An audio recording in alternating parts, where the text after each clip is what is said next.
In communication with Southern California, KHJ-TV Public Affairs presents Teen Talk.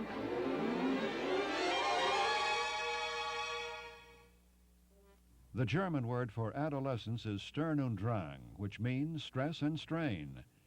U.S. hospitals report an increase in stress-related heart problems among adolescents. Studies show stress may cause 70% of high school students to drink, and 1/3 of those to be problem drinkers. Stress and anxiety can be healthy ways of coping with life's problems. Have you had headaches, digestive problems, or tension in your neck or back? Are you easily frustrated or have recurring nightmares?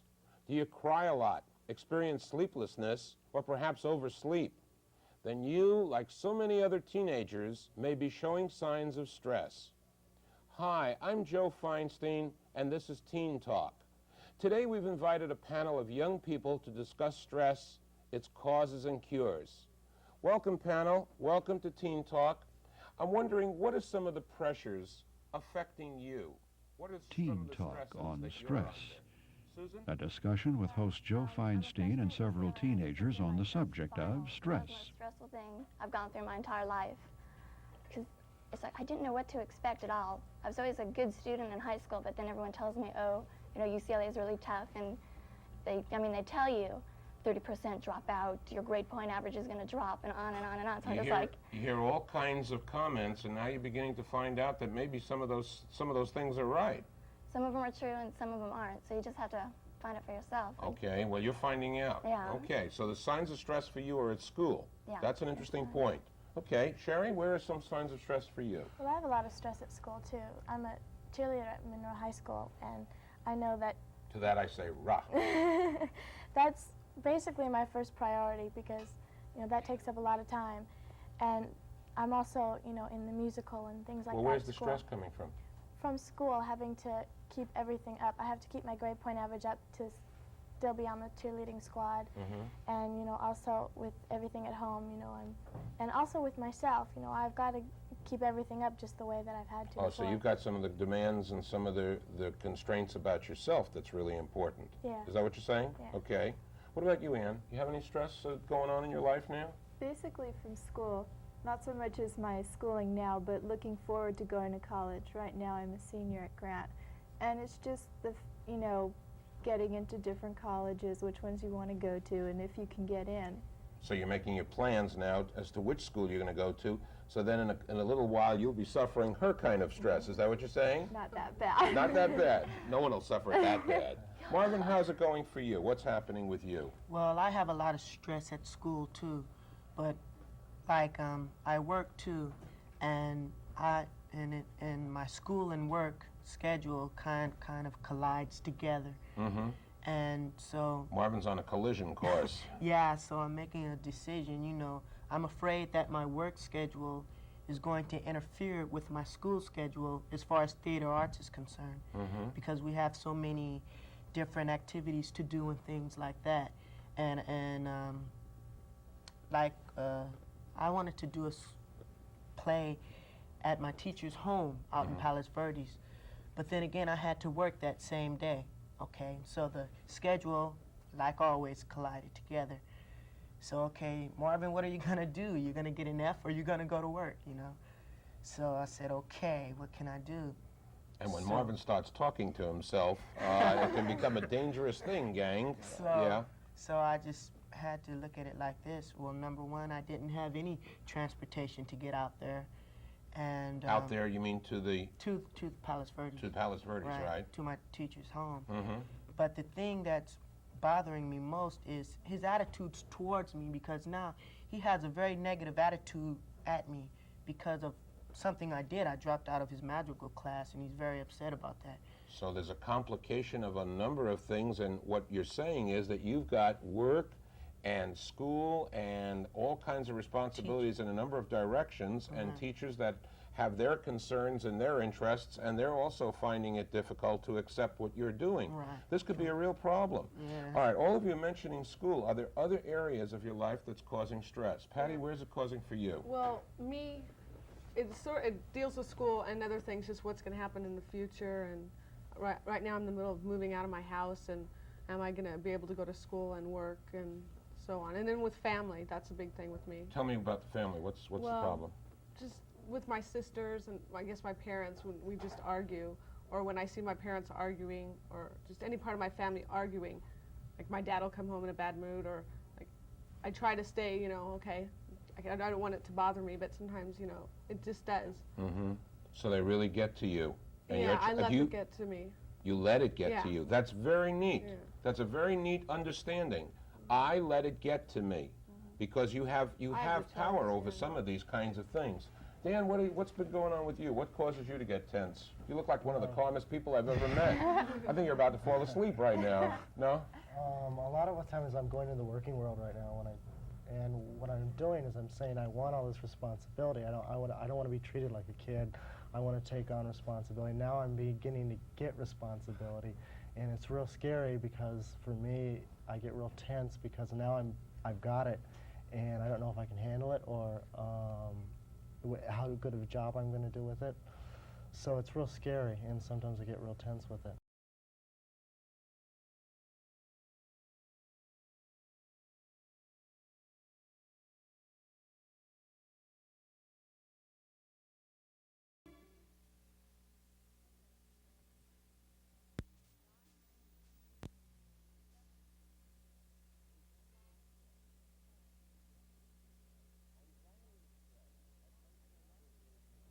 Anxiety and stress are sometimes referred to as the fears which have no name. I'm ugly. I'm too tall.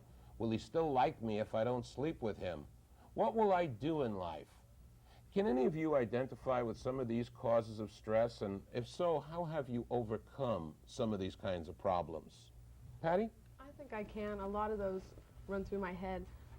I'll be sitting or something, and something I'm going to be doing in the future. Well, am I good enough? Or can I do that? And I just start, like, that little voice is like, nah, nah, nah, nah, nah. And it's like, I know. How was that again? That's what it feels like. It feels like it's not really part of me, and it's just. Oh, I never heard that voice expressed. Go ahead. It was neat. And then, I guess just, it's always like, if I just stay in the present, it seems like, and deal when it comes, because that part of me knows I can do this.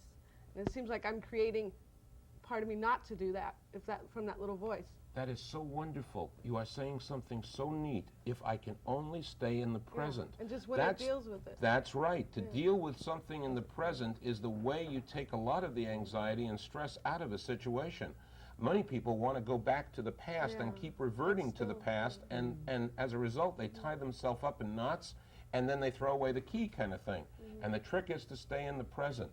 Who else? Dennis, did you have something that resembles that, or you know some people like that? Well, I went through that myself. How? Well, after I guess, broke up with my girlfriend, I was putting myself through very difficult times, trying to get over it. It took a long time, but I guess I was really, I don't know, enjoying putting myself through that. The masochist in Dennis was coming out. Yes, we do enjoy something like that. It's wonderful. It took a long time, but I finally got over it. I guess that really helped a lot. Yeah, beating ourselves down is a wonderful way to really kind of punish ourselves. Freud was right. You know, there really is a masochist and a sadistic tendency in all of us. And sometimes that really feels good to berate ourselves and denigrate ourselves. What do you think is the payoff for something like that, Dennis? Well, being able to establish a new relationship, it helps a lot if you can just break away from it, but it took a long time. Mm-hmm. Now, I meant, what is the benefit of keeping yourself down? What's the benefit? I think it's like a security kind of thing, because then you stop yourself from having new opportunities, so you don't put yourself in stressful, because you say, oh, I can't do it anyway.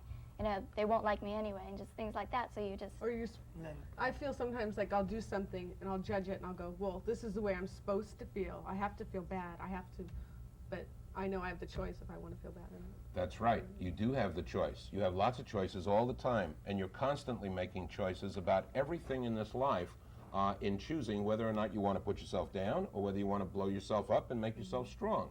Marvin, do you do that? Yes, well, a lot of times when I feel I want to better myself, okay, as far as vocabulary, and I'm around a lot of guys who talk with a lot of slang, and like when I talk with a very accurate, you know, vocabulary, then they'll feel, you know, he's trying to be better than we are, or, you know, something like that. And then I talk with the slang to try to even in with them.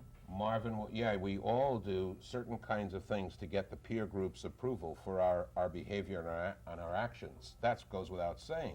And it takes the really strong person, the self-confident person, to kind of stand up and say, no way, this is me, and I hope you're going to like me as I am. Gang, is there ever a time when stress has been seen as something good, as something worthwhile, rather than just something negative? Ann, can you see that? Definitely. When I have a report to do or anything like that, I am the biggest procrastinator that there ever has lived. I mean, if I'm under pressure, I'll work better. I know. I'm her teacher. I know. If I'm under pressure, I'll do it faster. I'll do it better, and I just work a lot better. I feel more comfortable. It seems weird, but it's so the cool. pressure for you serves as an incentive to get going and do something. I'm really okay. lazy. Dan, anything for you? Well, deadlines really help me out because when I have a deadline to meet, it's like a challenge to get it finished. And it's real stressful, but it's also real assertive. And I really like being assertive, and I really like goals and challenges.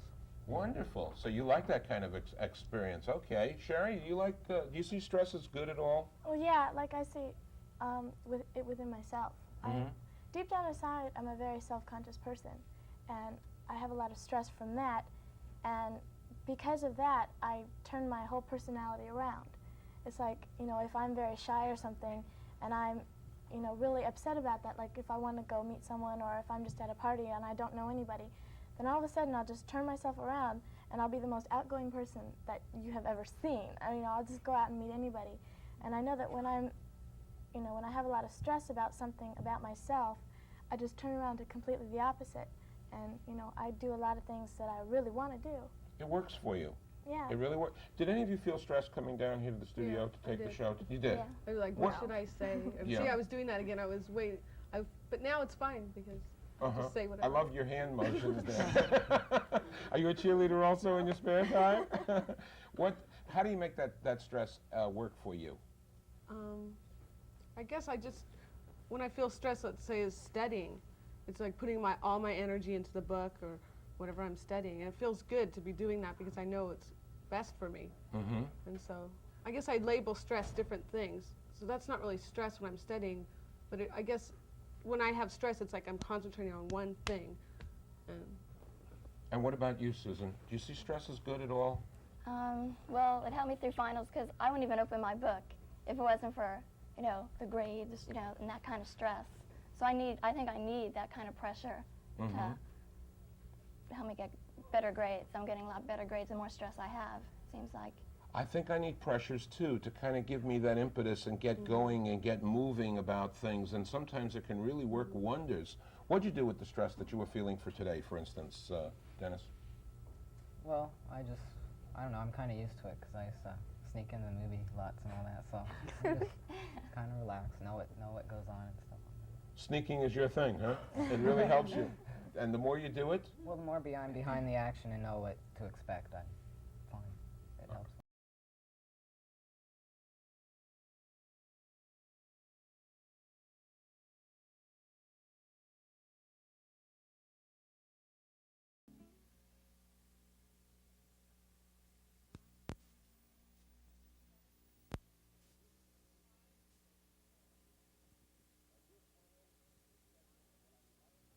My dear panel, in this segment, what I would like to do is to have you become a Dear Abby panel, and I'm going to raise some questions that were actually discussed in my singles living class among my students, which caused them a great deal of stress and tension. And the first problem that I'd like to throw at you is, this young lady was telling us that she parked her car in the parking lot at one of the grocery companies and went in to do her shopping.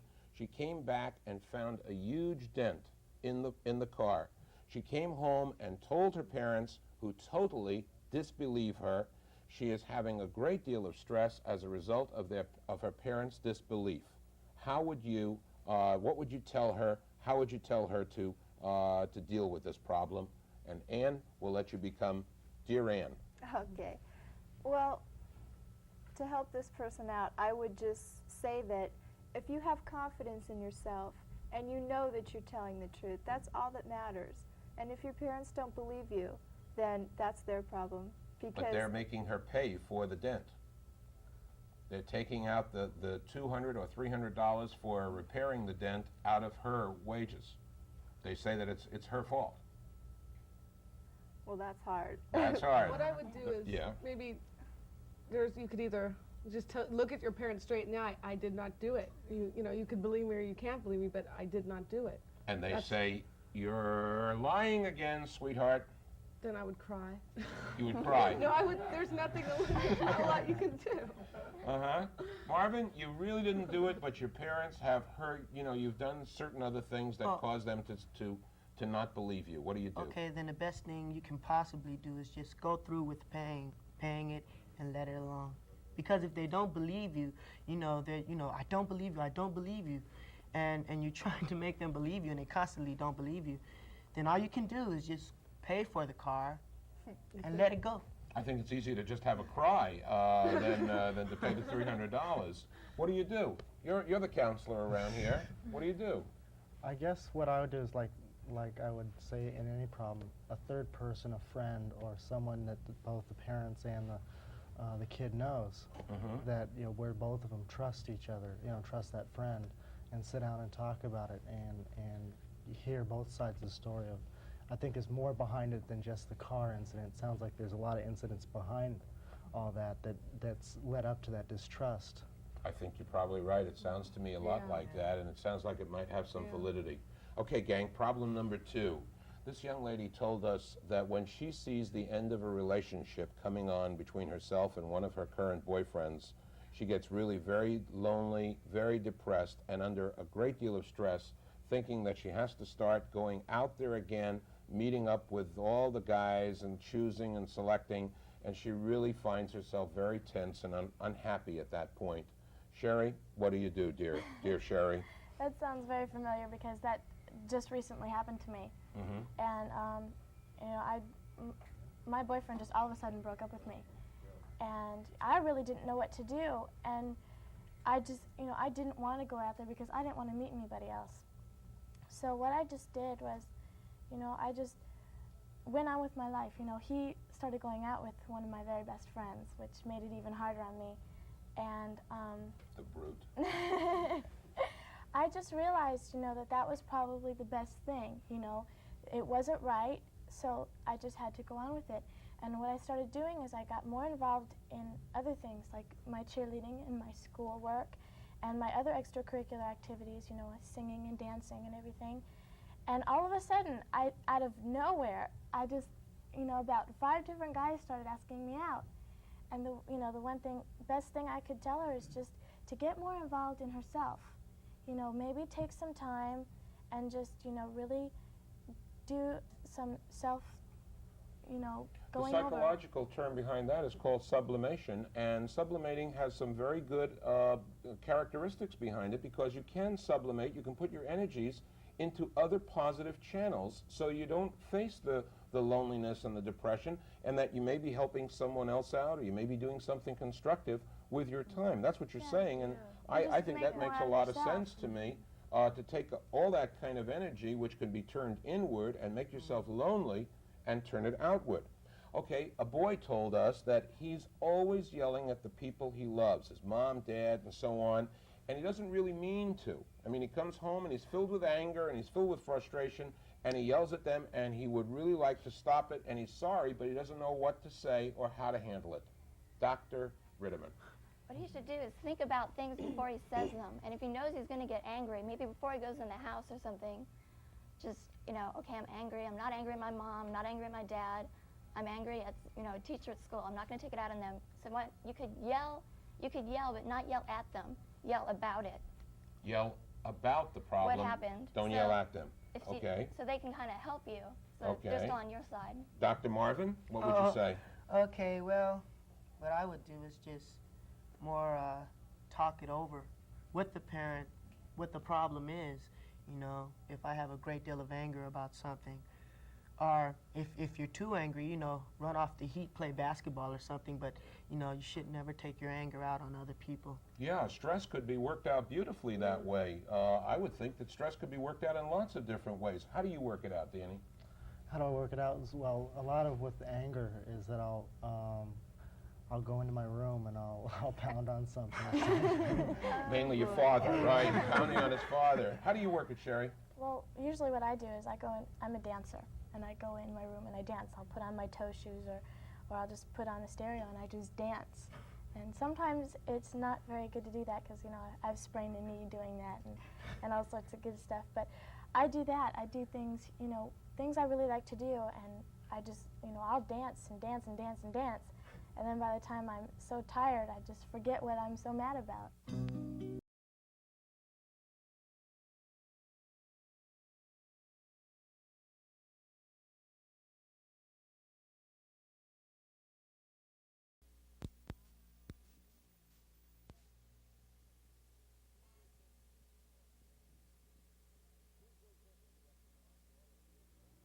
Two good books to recommend for all of you: The Stress of Life by Hans Selye and Understanding Stress, available from Public Affairs Pamphlet number 538. That's at 381 Park Avenue South, New York, New York, 10016.